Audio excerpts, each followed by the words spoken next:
The sun rose over the lush green coastline of Goa, a sight it had witnessed for centuries. But on this day, there was something new on the horizon. Ships with tall masts and billowing sails anchored in the warm waters of the Arabian Sea. Explorers, soldiers, missionaries, bearing the cross of Portugal.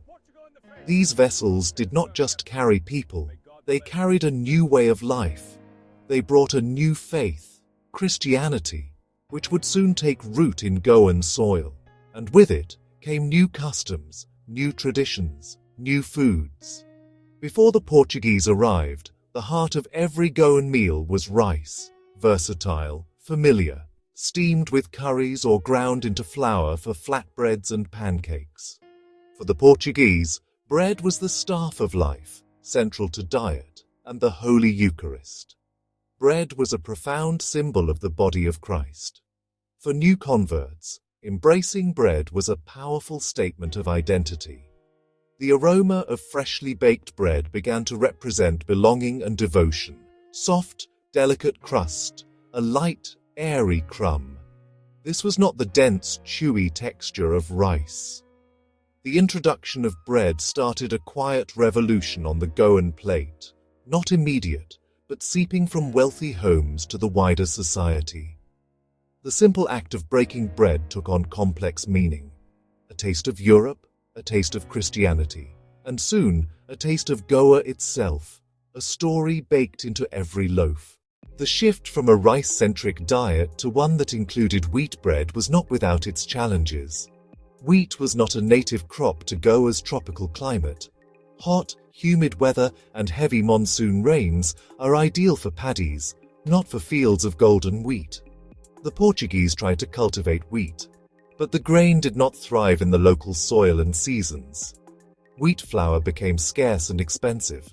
It had to be imported, a luxury for the ruling Portuguese and a few affluent Goan families. For many ordinary families, pressure to adopt European customs, including their diet, was immense. Eating bread became a visible sign of social status and religious commitment. Modern, sophisticated, properly integrated. This created a social dilemma. Families felt compelled to serve wheat-based foods even when budgets strained. The humble bowl of rice began to seem old-fashioned in some circles, less prestigious than a European-style bread.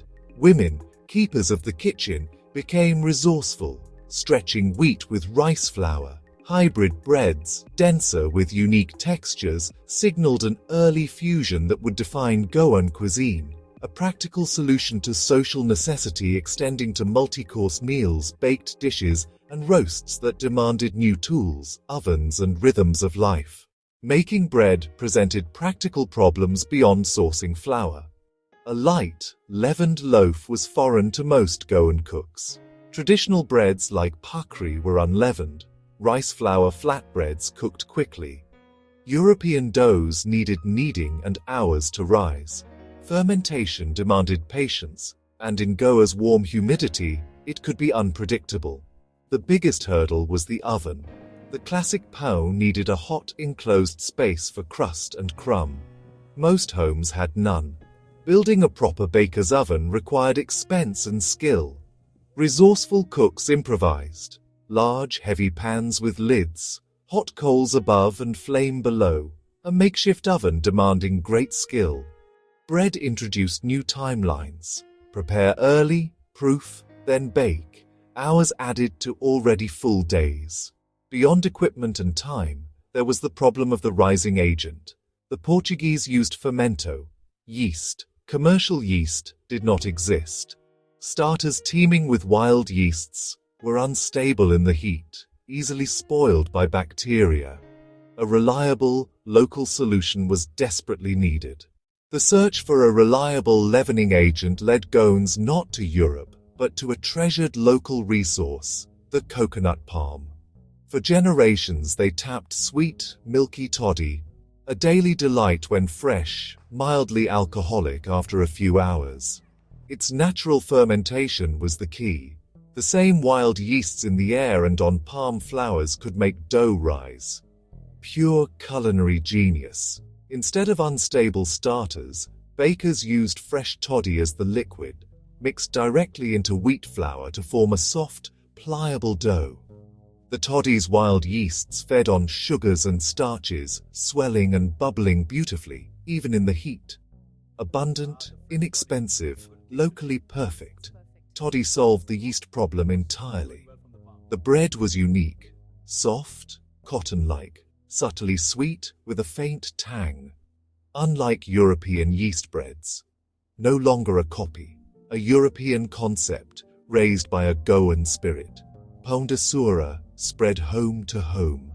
The poderes emerged, bicycling village to village, horns announcing warm toddy-leavened bread, Portugal's unplanned secret, perfected in Goa. In the end, the story of Goan bread is about much more than a recipe.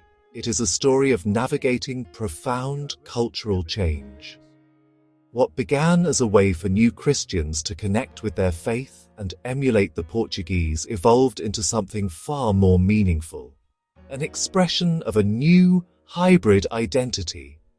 Bread on the Goan table symbolized Christian faith, yet its toddy-born taste and texture made it unequivocally Goan. It declared that one could embrace a new world without abandoning the old.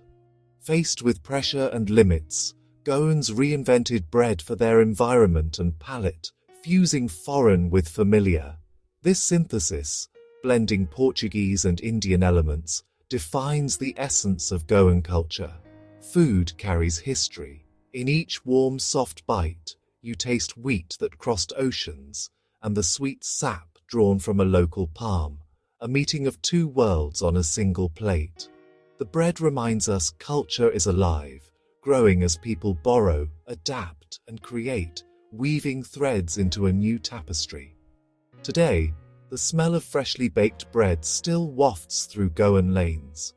For Goans, bread remains intertwined with faith, family, a sense of self, a legacy of change, and proof that the most authentic identities flourish between cultures, a secret that Portugal never planned, but Goa perfected.